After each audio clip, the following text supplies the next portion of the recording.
بسم اللہ الرحمن الرحیم۔ السلام علیکم ناظرین، کل جو پاکستان میں واقعہ ہوا اوکاڑا کے اندر، ایک نہایت ہی افسوسناک واقعہ تھا، اور جس پہ جتنا بھی غم و غصہ دکھایا جائے، افسوس کیا جائے، یہ کم ہے۔ یہ واقعے کی تفصیل جو سی تھی کل مکمل ہمیں نہیں آئی تھی، لیکن ہم نے واقعے کی خبر کر دی تھی، اور واقعے میں عبدالسلام نامی ایک احمدی شخص کو، نوجوان کو خنجر مار کر شہید کر دیا گیا تھا۔ مارنے والے کا نام تھا ملازم حسین، جس کا تعلق لبیک یا رسول اللہ سے پتہ لگتا ہے کہ ہے۔ وہاں پہ ایف آئی آر درج کرا دی گئی، بڑی جس طریقے سے ایف آئی آر درج کرائی گئی، یہ بھی ایک واقعہ ہے۔ آج ہم اس کی تفصیل میں گفتگو کریں گے، اور میرے ساتھ سویڈن سے میرے ساتھ ویڈیو لنک پہ موجود ہیں ملک نسیم صاحب۔ ملک نسیم صاحب کسی تعارف کے محتاج نہیں ہیں، وہ سویڈن کے پارلیمنٹرین بھی رہے ہیں، وہ اس وقت آج کل ہیومن رائٹ کمیشن کے ساتھ کام کر رہے ہیں، اور دنیا بھر کے جو بھی واقعات ہوتے ہیں اس کے اوپر ان کی گہری نظر ہوتی ہے۔ میں نسیم صاحب کو لائن پہ لیتا ہوں، اور پھر اس کے بعد ہم انشاءاللہ تعالی مزید جو سی ہے گفتگو کریں گے۔ ملک صاحب، آپ کو پروگرام میں ویلکم کرتا ہوں۔ ملک صاحب، یہ جو واقعہ ہوا ہے نہایت ہی تکلیف دہ واقعہ ہے، آپ کی رپورٹ بھی آ گئی پوری ڈیٹیل سے کہ یہ واقعہ ہوا کیا تھا۔ تھوڑی آپ روشنی ڈالیے اور اس بچے کے متعلق بتائیے، جس ظالمانہ طریقے سے مارا گیا۔ یہ خاص ٹارگیٹڈ تھا یا ایسے ہی انہوں نے مار دیا کہ احمدی ہونے کی وجہ پہ؟ شکریہ صدیقی صاحب۔ بڑا ہی دکھ ہوتا ہے جب آپ کی طرف سے یہ پیغام ملتا ہے کہ ایسا اندوناک واقعہ ہو جائے پاکستان میں اور اس کے اوپر بیان دینا پڑے۔ دل تو کرتا ہے کہ ایسے واقعات، ایسی تفاصیل بیان کی جائیں جس سے پاکستان یا دنیا میں امن کی اچھی باتیں جو آپ اپنے پروگرامز میں کرتے ہیں وہ ہو، مگر افسوس کہ آج پھر ہم عبدالسلام صاحب جو کہ ایل پلاٹ ڈسٹرکٹ اوکاڑا کے رہائشی تھے، ان کو اس وقت اپنا مرڈر ان کا ہوا ہے جب وہ اپنا 6 سالہ بٹے قمر اسلام کی انگلی پکڑے ہوئے اور 4 سال کا بیٹے اب بدر اسلام کو اٹھائے ہوئے اپنے گھر کے سامنے والی گلی میں جا رہے تھے، اور اس وقت ایک شخص نے آ کے پیچھے سے ان پہ خنجروں سے وار کیا اور وہ موقع پر ہی فوت ہو گیا۔ ان اللہ و انا الیہ راجعون۔ اب یہ دیکھیں، یہ جو واقعہ ہے، سری جو انٹرنیشنل قوانین ہیں اور جو سوشل میڈیا پر، اور اس وقت انٹرنیشنل ہیومن رائٹس کمیٹی کی رپورٹ، بی بی سی کی رپورٹ، اور سوشل میڈیا میں انٹرنیشنلی جو فورم ہے، لینٹس فورم ہے، freedom of religion and belief, Europe کے نمائندے ہیں، کیپ والے ہیں بیلجیم کے، ان سب نے اس کی پرزور مذمت کی ہے کہ یہ صریحاً ایک ایسا واقعہ ہے، ایک ایسا قتل ہے جو کہ مذہب کے نام پر کیا گیا ہے۔ اس شخص کا کسی سے کوئی ایسا جھگڑا، کوئی ایسا لین دین، کوئی ایسی چیز نہیں تھی، کہ صرف اور صرف کہ اس شخص کا احمدیہ جماعت سے تعلق تھا، اور اسے جو مارنے والا تھا وہ ایسا تھا جنہوں نے اپنے سر پہ اس چیز کا کفن باندھا ہوا ہے کہ ہم نے ہر احمدی کو جو ہے وہ شہید کرنا ہے، ان کو بلاسفیمی اگر کی ہے۔ اب یہاں کوئی ایسا واقعہ نہیں ہے، کوئی ایسی خبر نہیں مل رہی کہ اس شخص نے کسی قسم کی بلاسفیمی کی ہے، یا کوئی ایسا نعرہ یا کوئی ایسی چیز کی ہے جس سے ان کو اس موت سے نیند سلا دیا گیا ہے۔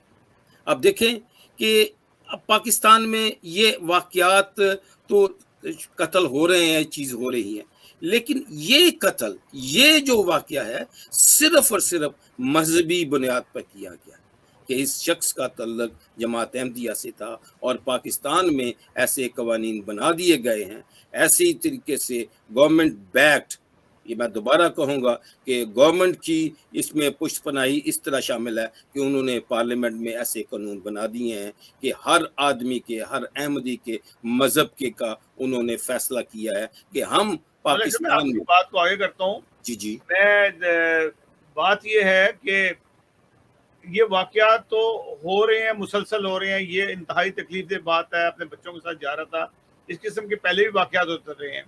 لیکن میں نے اب یہ کچھ عرصے سے میں دیکھ رہا ہوں کہ دوبارہ سے انتشار جو ہے نا جماعت احمدیہ کے خلاف دوبارہ سے بھڑکایا جا رہا ہے.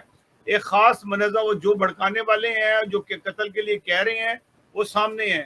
یعنی کہ اگر پچھلی حکومت میں دیکھا جائے تو ابھی جو عمران خان صاحب کے جلسے ہو رہے ہیں ان جلسے میں ایک شخص ہے اس کا نام ہے علی محمد, تو کھلم کھلا کہہ رہا ہے ہم نے قادیانیوں کی کمر توڑ کے رکھ دی اپنے 4 سالہ دور میں.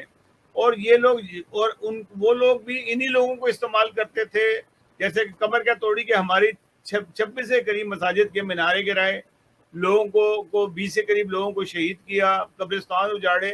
تو وہ تو مسلسل کہہ رہے ہیں. اور نئی جو حکومت اس میں موجود ہے اس وقت وہ بھی اسی قسم کا ہی پروپیگنڈا کر رہی ہے کہ وہ کہتے ہیں کہ ہم نے زیادہ نقصان پہنچایا احمدی قادیانیوں کو, وہ کہتے ہیں ہم نے ان کی کمر توڑ کے رکھ دی ہے. تو یہ ہیومن رائٹس ایجنسی ہے جس کے آپ بھی ممبر ہیں, تو کر کیا رہی ہے وہ اس وقت؟ دیکھیں بات یہ ہے کہ اگر آپ ایک تاریخ کی ورک اگر تلائیں تو آپ دیکھیں گے کہ 1953 سے جماعت احمدیہ کے خلاف پاکستان میں ایسے واقعات ملتے ہیں. بلکہ میں اپنی سویڈش رپورٹس کے مطابق دیکھتا ہوں کہ احمدیوں کو ہر دور میں جب پاکستان میں جس وقت بھی پاکستان میں حکومت کی اپنا کرسی ان کی ہلتی ہے تو وہ یہ کارڈ استعمال کرتے ہیں, مذہبی کارڈ استعمال کرتے ہیں, مولویوں کو کھلی چھٹی دے دیتے ہیں کہ وہ ان کی جو اٹینشن ہے وہ ڈرا کی جائے دوسری طرف, جو ان کے اپنی جو چیزیں اپنی کمزوریاں ہیں وہ عوام کی نظر میں نہ آئیں, وہ احمدیت کے اس مذہب کے مسئلے کو اسی میں رل جائیں. اور یہ ہم باقاعدہ دیکھتے آ رہے ہیں. لیکن ایک بات جو ہم دیکھتے ہیں وہ بھی ایک حقیقت ہے کہ کوئی بھی ایسی حکومت کامیاب نہیں ہوئی کہ انہوں نے ان کی کرسی بچ گئی, کہ انہوں نے اس مسئلے کو اچھالا یا ان کی کرسی بچ گئی. آپ یہ دیکھتے جا رہے ہیں. اب یہ میں آپ کو اس واقعے کی ایک اور اپنا طرف بتاتا ہوں کہ عبدالسلام صاحب کے یہ کزن محمد ظفر اللہ صاحب سعید والا ضلع شہو پورے میں, ان کو بھی 29 اگست 2018 کو فائرنگ کر کے اپنا مرڈر کیا گیا تھا. اور وہ بھی مرڈر جو ہوا تھا ان کی دکان پہ مار دیا تھا جی, اور ان کا بھی مرڈر جو ہے ان کا بھی جو مرڈر ہے وہ بھی مذہب کے نام پر ہوا تھا. اور دیکھیں اب بھی یہ دیکھ لیں کہ یہ جو فیس بک پہ آپ دیکھ لیں سوشل میڈیا, اور جس آدمی نے اپنا عبدالسلام صاحب کو مرڈر کیا ہے ان کو ایک غازی اور ان کو ایک شاباش دی جا رہی ہے. اور حکومت کا ابھی تک آپ دیکھیں کہ حیرانگی کی سب سے بڑی بات ہے کہ پاکستان ساری حکومتیں کہتی ہیں, یہ اپنا عمران خان نے کہا, موجودہ حکومت کہتی ہے ہم پاکستان کا قائد اعظم کا پاکستان لائیں گے, قائد اعظم کی یہ کریں گے. اب جو اسٹیبلشمنٹ ہے دوسرے ادارے میں وہ بھی کہتے ہیں کہ قائد اعظم کا پاکستان بنائیں گے, لیکن دوسری طرف پاکستان میں اس کے شہریوں کو ان کو نماز پڑھنے کی, ان کو اذان دینے کی, یہاں تک کہ قبر میں بھی ان کو سکون نہیں مل رہا. چند ہفتے ہوئے ہیں کہ اپنا شیخو پورہ کے نزدیک 38 جو ان کی گریوز تھی ان کو تہس نہس کر دیا گیا, لیکن کوئی چیز نہیں ہوئی. پولیس نے خود مل کے ان کے جو کتبے تھے وہ توڑے تھے. اب ان چیزوں کا انٹرنیشنل کمیونٹی کے ساتھ دیکھیں, ہمارا سیاستدانوں کا فارن کنٹری میں ہم تو یہ چیزیں جو ہیں انٹرنیشنل کمیونٹی کے سامنے لاتے ہیں, اور وہ اس سے کیا ہے کہ پاکستان کی ساکھ جو ہے خراب ہو رہی ہے. ہمارا تو دل کرتا ہے کہ پاکستان کی ساکھ تو خراب ہو رہی ہے, ہوتی بھی رہتی ہے. میرا صرف سوال کا یہ مقصد تھا کہ آپ کیونکہ آپ ہیومن رائٹس میں کام کر رہے ہیں اور ہیومن رائٹس کی جو جہاں بھی وائلیشن ہوتی ہے آپ اس کے لیے آواز اٹھاتے ہیں. جو ادارہ ہے جو لوگ سنتے ہیں آپ کی بات وہ کیا قدم اٹھاتے ہیں کہ جیسے پاکستان کے اندر جو کچھ ہو رہا ہے احمدیوں کا ایک کے بعد ایک, کچھ چند دنوں بعد پتہ لگتا ہے کہ کسی کو مار دیا, قبرستان اجاڑ دیے, مسجدیں توڑ دی, مسجدوں کو شہید کر دیا, سب کچھ کرتے ہیں. لیکن اس کے بعد رپورٹ کے علاوہ کیا ہوتا ہے؟ کوئی ایسی کارروائی ہوتی ہے؟ دیکھیں وہ اپنی رپورٹ پر پبلش کر دیتے ہیں, پاکستان کی حکومت کو یہ کہہ دیتی ہیں. اب دیکھیں نا اس وقت جی ایس پی پلس کے لیے برسلز میں اپنا یہ چیز بیلجیم اپنا یہ چیز چل رہی ہے یورپین یونین میں کہ پاکستان کی ایکسپورٹس اور امپورٹس وغیرہ کے متعلق جی ایس پی پلس جو ان کو سہولت ملی ہے اس کے اوپر انہوں نے اپنا ایک تلوار لٹک رہی ہے. اگر یہ لوگ باز نہ آئے تو وہ پھر ریسٹرکشنز لگ جائیں گی, پھر پاکستان کی عام آدمی جو ہے جو غریب آدمی ہے وہ سفر کرے گا. یہ چیزیں ہیں. اب تو انہوں نے یہ شرط لگانی شروع کر دی ہے, کوئی ایڈ ہو یا کوئی ایسی چیزیں ہوں, فیڈا شرط پہ بھی لگا. فرق پڑتا ہے اس سے, جو وہاں پہ بھی ایک لڑکی بھی ہے, ان کو گرے لسٹ میں ڈالا ہوا ہے. جی جی بالکل بالکل ڈالا ہوا ہے. آپ یونائٹڈ نیشنز کی رپورٹس دیکھ لیں, اپنا U S C R F کی رپورٹس دیکھ لیں, سویڈش اپنا فارن آفس کی رپورٹ دیکھ لیں, برسلز کی یا یو کے کی رپورٹس دیکھ لیں, سب نے اس کا بہت مذمت کی ہے. اور آہستہ آہستہ اب سٹیپس, پہلے اتنا نہیں تھا, حکومتوں کو بڑے آرام سے کہہ دیا جاتا تھا کہ آپ وائلیشن نہ کریں, لیکن اب انہوں نے جو ایسی پروجیکٹس ہیں, جو ایسی ایڈ دیتے ہیں, اس کے اندر یہ شرط لگا دی گئی ہے, لگا رہے ہیں کہ آپ اگر اسے ہیومن رائٹس کی ایسی وائلیشن کریں گے, جو یونائٹڈ نیشن کے آرٹیکل 16 اور 18 کی خلاف ورزی ہوگی, تو ہم آپ کو یہ چیزیں نہیں دیں گے, ہم آپ پہ پابندیاں لگائیں گے. اب یہ حکومتیں جو ہیں یہ اس چیز کو نہیں سمجھ رہی, بلکہ دوسری طرف یہ کہتے ہیں جی کہ آپ اسلاموفوبیا ہے, ہم یہ کر رہے ہیں. لیکن اپنے ملک میں دیکھیں کہ آپ اسی اسلام کے نام کے اوپر, احمدیوں کے اوپر جو مظالم کر رہے ہیں وہ آپ کے سامنے ہیں. آپ نے کئی پروگرام کیے ہیں صدیقی صاحب. اب تو درخواست پاکستان سے ہم لوگ تو درخواست کر سکتے ہیں, دعا کر سکتے ہیں کہ اس ملک کا اللہ تعالیٰ حافظ و ناصر ہو, کیونکہ جس نیز پہ یہ پہنچ چکا ہے آج کا, یہ جو عبدالسلام صاحب کی جو مرڈر ہے, اس کو اب ساری دنیا نے اس طرح کنڈیم کی ہے. اگر آپ سوشل میڈیا پہ جائیں تو ہمیں دیکھ رہے ہیں اپنا جواب, رپورٹرز پوچھ رہے ہیں کہ آپ لوگ جواب دیں کہ یہ اب ہم کیا مزید ایکشن لیں. تو ہم تو یہی کہتے ہیں کہ ایسا کوئی خطرناک ایکشن نہ ہو جس سے پاکستان کے عام شہری ہے وہ اپنا سفر کرے. لیکن اب وہ میرا خیال ہے کہ وہ اب مزید اس چیز کے اوپر نہیں رکیں گے, اور یہ ریسٹرکشن جو ہیں ان کو لگانی پڑیں گی. نہیں تو ریسٹرکشن لگا دیں. وہ تو کہتے ہیں کہ ہم تو بینک کرپسی کی طرف جا رہے ہیں. وہ تو ایسے سمجھ رہے ہیں کہ جیسے اگر ہم کل کو بینک کرپٹ ہو جاتے ہیں تو ہمیں کوئی نہ کوئی ایسا ملک, امیر ملک شاید ہمیں گود لے لے اور اس سے ہمارے حالات ٹھیک ہو جائیں. وہ تو اس امید پہ بیٹھے ہیں. میری کئی لوگوں سے وہاں بات ہوئی پاکستان کے, میں نے کہا بھائی آپ تو بینک کرپسی جا رہے ہیں, 200 روپے کا ڈالر ہو گیا ہے, حالات آپ کے دیکھیں خراب ہیں.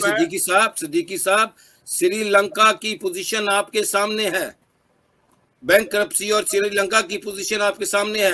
جب عوام سڑکوں پر نکلے گی, جب عوام سفر کرے گی, تو وہ آپ دیکھ لیں کیا ہو رہا ہے. ہمیں تو خوف آ رہا ہے کہ پاکستان کی عوام بھی اسی طرح اپنے جو حکمران ہیں ان کے پیچھے نہ پڑ جائے. اس سے پہلے کہ کوئی ایسی پوزیشن پاکستان میں کریٹ ہو, حکومت پاکستان کو, افواج پاکستان کو, وہ تمام ایسے ادارے جو چاہتے ہیں کہ پاکستان پھلے پھولے, اچھا دنیا میں اس کا مقام ہو, تو ان کو اب اپنا فیصلہ کر لینا چاہیے کہ پاکستان کے ہر شہری کی عزت کو محفوظ ہونا چاہیے, پاکستان کے ہر شہری کو محب وطن سمجھے اور ان کو اپنے ساتھ لے کے چلے.